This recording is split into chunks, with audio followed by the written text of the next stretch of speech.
Hello guys, how's it going? My name is Dal. Over the past few weeks so far, we've been able to cover a variety of different class revamps arriving for the patch 11.1 that's up for testing right now over in the PTR. With many of our favorite classes getting a variety of new either class talents, spec talents, but even hero spec adjustments with some fairly sizable wild reworks and revamps on the horizon.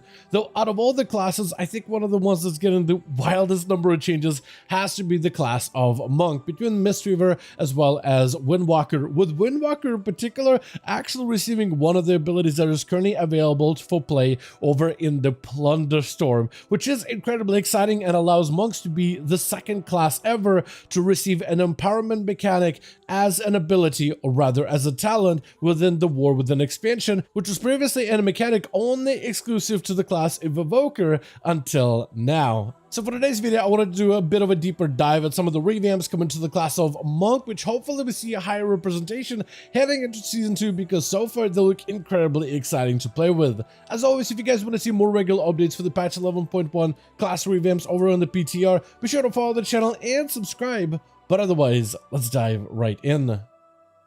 Now, I will say, before we dive into all these new stuff, monks are actually getting quite a few new exciting things, and I'm hoping that this class sees a lot more popularity going forward, because I feel like out of all the classes, monks are always getting the wackiest of abilities, some that are just absolutely completely bugged. I mean, Storm, Earth, and Fire, ever since its implementation, has been bugged to all smithereens since the get-go, but I feel like they always experiment with new stuff for monks. It just never quite pans out, and I'm hoping that this season will be the season for this class to start shining again. But let's take a look at some of the general changes for the monks, which there's not a lot of many general changes in terms of the class talent tree, mostly to the ability of paralysis. Like all the other crowd control abilities, it is now going to break on damage threshold, so a single auto attack won't break it anymore, which is really nice. It does have a fairly small damage threshold, so it's not like a big ability like a Chaos Bolt from a Warlock can hold it still. It does break, but if let's say, you know, if let's say there's a dot on an enemy, or accidentally somebody like a melee auto attacks an enemy you meant to paralyze, that won't be the end of the world because it'll probably hold. This is really good for PvP, if anything, but it's also pretty decent for PvE in some situations where if you need to paralyze someone and then not attack it, as long as there's not too much damage on a target, then the paralysis may actually be able to hold for a little bit of time. The majority of monk changes are going to be made for the Windwalker and the Mistweaver spec. Windwalker is an incredibly fun playstyle that I also hope sees a lot of play, as they're getting some brand new talents, like one of the most exciting ones called Slicing Wind. If you've been playing Plunderstorm recently, you'll actually be very familiar with this ability. Slicing Wind replaces Flying Serpent Kick, which is normally just a ranged ability or a gap closer more than anything. It's not necessarily a damage ability, but Slicing Wind converts it into a damaging ability. It is literally the Plunderstorm's version of their Slicing Wind, even with an empowerment mechanic. The longer you channel it, the further you get to strike forwards, and the damage it does is actually not too bad. Like I said earlier, monks are usually one of the classes to get all the new cool experimental abilities, and them getting the Plunderstorm ability of Slice and Wind is no exception. It deals a decent bit of damage, it deals full nature damage, so it bypasses any user armor. It is an empowerment skill, and this is the first class outside of Evoker to get an empowerment skill as a baseline ability, which is massive. I think this is the first time this has ever happened, so this to me personally is very exciting. It's a really cool skill on a 30-second cooldown, and if you wanted to use it for, like, you know, combat, if you don't really want to travel too far, this is the shortest distance you can travel, which isn't that far, so you're not going to be like over rolling or over fell rushing with Demon Hunter like they usually can sometimes. You are not really traveling a long distance, but if you do want to go a long distance, this is more or less the max range distance that you can go with if you're trying to use the ability for mostly mobility. It doesn't mean you have to empower the ability and channel it all the way to the max range, but you can cover quite a bit of a distance with this ability. So if you want to use it just for mobility but also to deal damage, you can now do both, which is really fun. The only issue with Slicing Winds is the fact that it doesn't work with Storm, Earth, and Fire. Like, your images won't be able to replicate this ability, and I'm not sure if they're meant to or not meant to, because normally your images don't really use the Flying Serpent Kick either. But if, let's say, I were to get images, jab, they replicate it. If I spin and crane kick it, they all replicate it. But if I try to slice and wins, they don't really know the ability, so they can't really replicate it themselves. Yeah, otherwise it would show up as their ability in their details, but yeah, Slice and Wind does damage all on its own, and it's only something that a monk can do, but not something your images can do. Which is unfortunate, but maybe that's something that will be adjusted in the future. I feel like for monks, they've always had some weird, wacky abilities here and there, and this is definitely no exception. An empowerment ability that is basically a Plunderstorm ability, replacing flying super kick that also does a decent bit of nature damage, and there's even some more integrations for this ability when you play Conduit or Celestial, so they're really trying to make it maybe potentially viable, but I'm really hoping that we'll see more play out of Windwalker monks because they're so incredibly fun on PTR right now. They're actually just a blast to play with, and the ability just adds an extra unique component into a class that I think by itself is fairly unique all on its own. But besides this, Windwalkers also have gotten through a number of changes as well, like their Mastery got buffed up this time around, where Mastery Effectiveness is buffed up by 35% to make it more worth for you to invest points into your mastery to further empower the damage of the ability. So now you not only have the haste, which you can really amp up quite a bit, but also potentially mastery could be a really good stat as well. Defensively, the talent of Dance of the Wind has been redesigned where it now, with each stack, reduces physical damage taken instead of increasing your dodge chance by 10% per stack, which means that defensively, you now have a fairly decent physical damage reduction until you receive a physical attack. For PvP, this is going to be less good because the dodge was probably a little bit better. Like being able to dodge a rogue's kidney just takes their setup out of the window completely. It's very, very strong.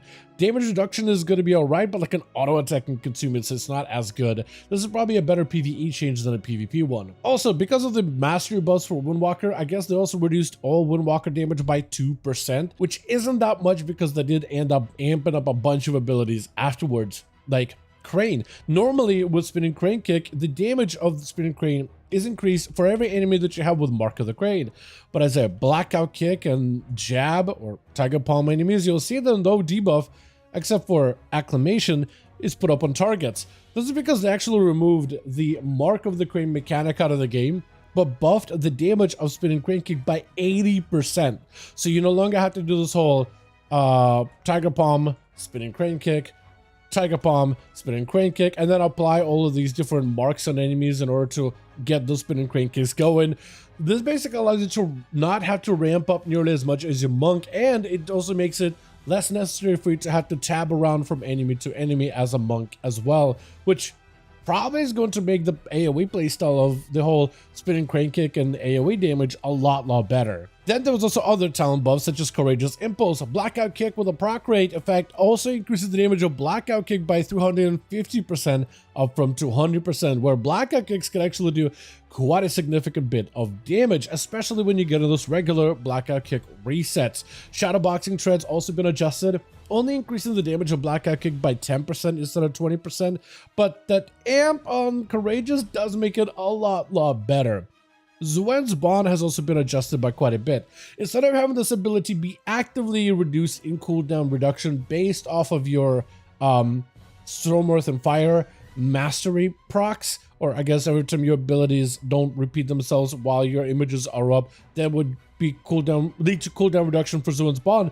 But they've actually changed it completely. Instead, now it just increased damage of Zuen by 30% and its cooldown reduction reduced flat by 30%. This gives you a slightly different window as a monk. Instead of giving you a 2-minute window, it can now give you a 1.5-minute window with a better Zuen, or a stronger Zuen. So this could maybe be better for certain trinkets, for certain talent combinations, for certain fights, so it gives you a little bit of this adjustment flexibility. Does mean you have to put a point into Zuen's Bond, but at least it gives you a little bit more consistency, is what I would say. Because the cooldown reduction, working off of your images, getting those mastery procs, wasn't consistent, but Zuen's Bond reduced by 30% flat does give you a little bit more consistency and predictability. Also, for some of the talents that don't get a lot of play, Last Emperor's Capacity got buffed up, where Chi Spenders increase the damage of your next Crackling Jade Lightning by 400%, stack it up to 20 times, which is quite a bit of a damage increase. Increase from 200% up to 400%. Because of the damage M to last Emperor's Capacitor, they did end up nerfing Power of the Thunder King a little bit, so the cleave damage of Chain Lightning, or Jade Lightning, will now hit 4 initial targets at 80% effectiveness rather than 100% effectiveness. So now, with 20 stacks of Capacitor, your Crackling Jade Lightning is now going to do 8,000% more damage and cleave to nearby targets for 80% of that. So you look at a 2.7 million nature damage over 1.7 seconds, and your images can actually copy that damage as well. So when you Jade, they also Jade. So the amount of damage you can do in bursts is fairly solid. Plus all this image damage as well. So they're trying to make this whole talent a little bit better. I don't know if it'll get more play, but like I said before, it seems amongst I'm always getting like some of the most unique mechanics and abilities. So between this now new buff towards Jade Lightning that you had to build up, or even something like Slice and Winds, I do hope that we'll see a little bit more presentation and more play for the spec of Windwalker. Besides this, Conduit of the Celestials is getting a few buffs, primarily towards the talent of, if I could find it here, Heart of the Jade Serpent. They're trying to make this one a little bit better. They've added a couple of more ability, or rather one more ability into Heart of the Jade Serpent. Strike of the Windlord will now always call down Yulon to decrease the cooldown of your abilities, though only for 6 seconds. You no longer have to have any kind of ramping up or stacking mechanic of your Heart of the Serpent. Instead, it just procs every time you press Strike of the Windlord to make it a little bit more consistent. Heart of the Jade Serpent now also reduces the cooldown of Flying Serpent Kick, which can be used for mobility, or better yet, if you're using it offensively together with something like Slice and Winds to give you a little bit better overall cooldown reduction and more usefulness of the ability. For a little bit, it took away Rising Sun Kick CDR on Heart of the Jade Serpent, but they restored it in their most recent build. So now Heart of the Jade Serpent reduces the cooldown of Fist of Fury, Strike of the Windlord, Rising Sun Kick, Flying Serpent Kick, which is the Slice and Winds, as well as Whirling Dragon Punch by 75%, though only for 6 seconds. So the cooldown reduction duration is not nearly as big, but you no longer have to have any kind of stacking component with Conduit of Celestials to get the proc of this effect. Now, another spec of Monk that's getting a few new changes is the Mystery River, which is also, just like Windwalker, incredibly unique, but also incredibly fun. And definitely worth trying if you've never played Mystery River before. It has got to be my all-time, one of my favorite healing playstyles in the game. Especially if you're someone who plays a lot of melee DPS classes. I feel like Mystery River Monk is probably the easiest one to adjust to because of the fist weaving gameplay, whether you use melee damage and abilities and other combat abilities in order to deal damage to foes, but also to heal your allies, very similar to how Disc Priest gets to heal allies through Atonement, dealing damage to heal everybody in your group, which is really, really fun. As for Mystery River, we got very, very similar changes to the Windwalker, like the Dance of the Wind also reduces physical damage instead of granting you dodge chance. Fairly good for PvE, probably not as good in PvP specifically. Mystery River's also got a brand new talent to buff up your Shaylun's Gift. The way that Shaylun's Gift works is, for anybody that doesn't really play a lot of Mystery River, is while in combat you start to generate these mists all over your character, or I guess all around the battlefield, and as you generate more mist, you get to use the ability of Shaylun's Gift, which can deal a ton of healing to usually a handful of allies, usually like 3 or so, or 2 specifically, but the more mist it consumes, the stronger that heal is. So you can actually get yourself a fairly sizable healing effect, and this heal kind of builds up as you really get through on the fight, where the longer the encounter goes on, you can actually see these mists spawning all around you, and you get to consume them in order to pop a massive heal to a single ally or to a bunch of them. And there's a couple of different ways that you can modify this ability of Shaylun's Gift. You can either go with Legacy of Wisdom, which is generally more popular, that allows you to heal 4 nearby allies, and its casting is reduced by 0.5 seconds, so you can get it out a little quicker, healing a group of players in a Mythic Plus in particular. Very, very solid heal. Or now you can go with Emperor's Favor, which is a little bit different. With Emperor's Favor, Shaylun's Gift healing is now increased by 150% to make it a lot more potent. Its casting is reduced by 100%, but it now only heals a single ally. So the actual healing of this ability becomes about 310,000 per cloud absorbed. So you look at that, I think 3 million with all 10 clouds available, and its healing only heals a single target, instant cast, but that's about it. You can just heal a single ally for a ton. So this could be really good in places like maybe PvP, where you don't have that many players to heal. So instead of having to heal like everybody in your team, you could just heal one person with what basically is like a Paladin's Lay on hands, which is a massive bulk of healing. I guess you could also use this in M+, and this is a huge heal component that you can just help top an ally very, very quickly. And with talents such as, let's say, Veil of Pride, you actually get to build up these myths very, very rapidly for your Shaylin's gift, so you can use it fairly regularly. So every, I don't know, 30 seconds, 45 seconds, you can have yourself just an absolute monster of a heal just to pop up an ally and top them off completely. Could be very interesting in some situations. Though, like I mentioned before, a good portion of Monk's playstyle, like really fun parts of the playstyle, comes from the talent of Ancient Teachings. With Ancient Teachings, your abilities like Tiger Palm, Blackout Kick, Rising Sun Kick, and even Crackling Jade Lightning will heal up to 5 nearby allies for a portion of the damage those abilities do.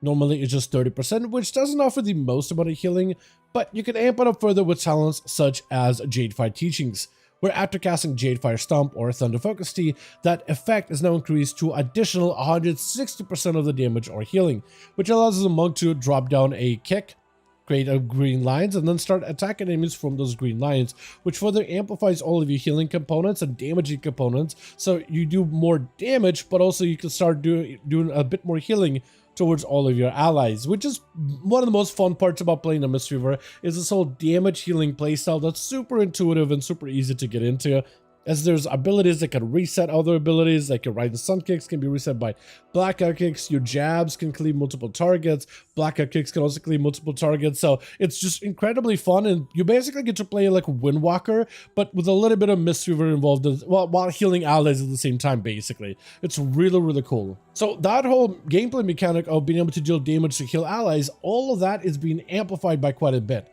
because they're buffing the damage of your Blackout Kick by 75%, which is going to make that healing better. Spinning Crane Kick, which also can gain benefits with the Awakened Jadefire, where Spinning Crane Kick starts to heal allies based off of your Jadefire Stump. That's also getting amped up, so Spinning Crane Kick buff by 30%. They did change out to Jadefire. It's a little bit different. Normally with Awakened Jadefire, your Blackout Kicks can cleave multiple targets, and that your cleave is usually increased by 70%, so 70% of that Blackout Kick damage is cleaving to targets. They already set it down to 20%.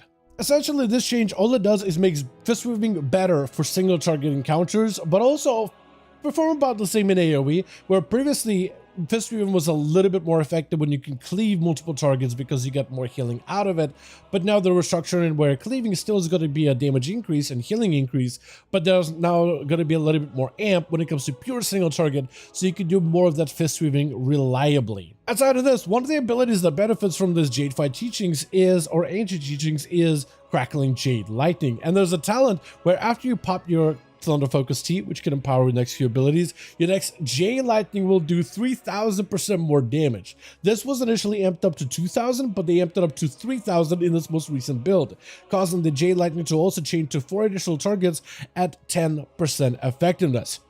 Basically, what it used to be is a very similar situation where previously Blackout Kicks cleaves were more effective at healing than single target Blackout Kicks. Same thing with your Jade Lightning. Cleaving multiple targets was a lot better of a heal than hitting a singular foe. So now they've amped up that single target damage, but lowered down its AoE damage a little, allowing the monk to still have excellent throughput even in pure single target fights, but also being fairly the same in AoE. It's basically the same thing as we saw earlier with Blackout Kick changes. So in pure single target fights, the actual Jade Lightning ability becomes a lot more powerful, dealing a ton of damage. It's critical for 1.7k, so that healing becomes a lot better overall. So even if you can cleave to multiple targets, you're still putting out a huge portion of your overall healing either way, which is just absolutely massive for this ability overall. Outside of this, we also got some buffs towards the Celestials over the Mistweaver. As Mistweaver, you get to play with two.